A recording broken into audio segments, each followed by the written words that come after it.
I was born in Lynchburg, Virginia. However, my entire family were born and raised in New England. And even though I only lived in Lynchburg until I was 6 years old, I had developed a very deep, strong Southern accent. So you can imagine it stood out like a sore thumb when my family moved to Massachusetts. I grew up in a quaint New England town just south of Boston, a place with salt marshes, cranberry bogs, and beautiful beaches.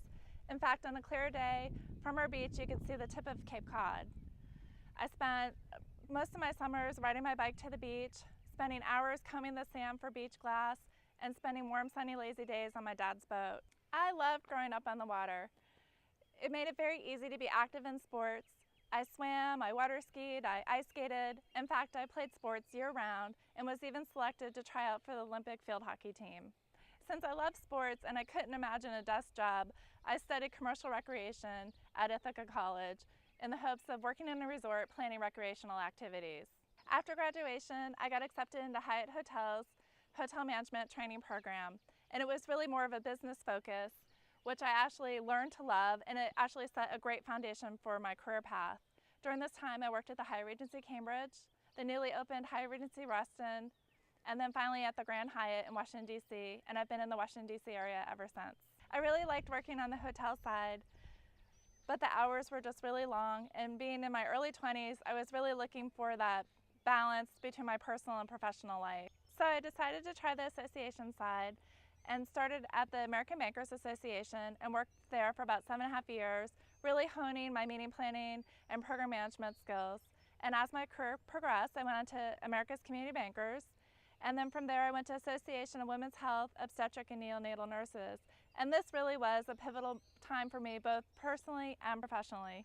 On the professional side, I received 2 of my 3 certifications, my CMP, Certified Meeting Professional, my CMM, my Certificate in Meeting Management, and also got involved with PMPI, first through my CMP study group, which led to my involvement with Women's Leadership Committee.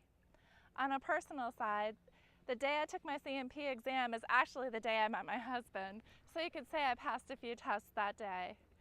Franklin and I dated for about 1.5 years before we were married on top of a mountain overlooking Lake Tahoe.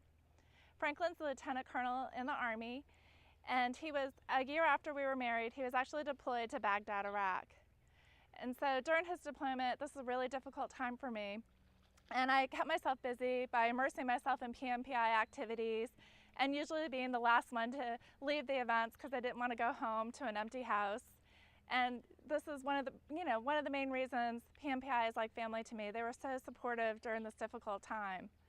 I am so lucky to have such a wonderful, caring, and loving husband who's so supportive of my involvement in PMPI.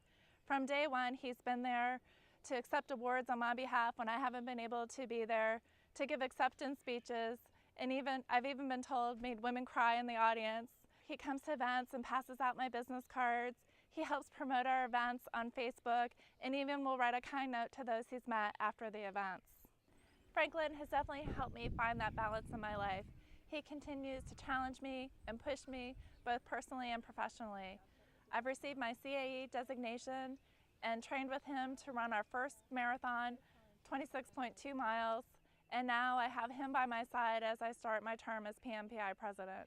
This is going to be a great year, and I can't wait.